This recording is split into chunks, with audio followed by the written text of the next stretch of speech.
কবিতাৰ শিৰোনাম এসাগৰ নীলা হৈ তই উভতি আহিবি। কথা জয়শ্ৰী ফুকন ভূঞা, পাঠ শিৱানন্দ বৰুৱা।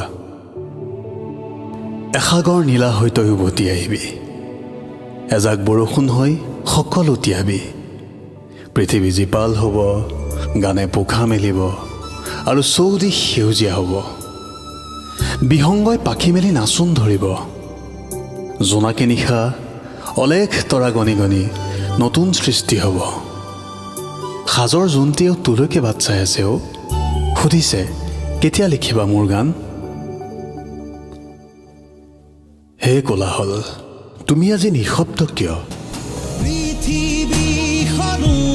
হে গীতিকাৰ, হে সুৰকাৰ, ক'ত আছা তুমি নিৰলে বহি? এয়া জানো তোমাৰ প্ৰকৃতি? জনতাৰ প্ৰাণে প্ৰাণে আকুলতা, তোমাক বিচাৰি হাহাকাৰ।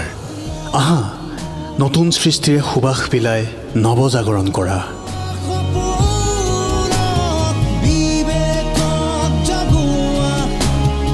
কি অলংকাৰেৰে সজাওঁ তোক, তইতো মাটিৰ মানুহ, মানুহ ভাল পোৱা পগলা।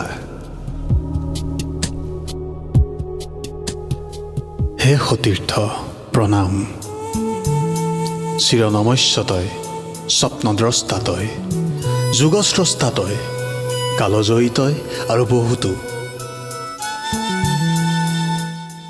এটি কণ্ঠ ৰুদ্ধ হ'ল, নাজানো কাৰ বাবে, কিবা সুবিধা হ'ল।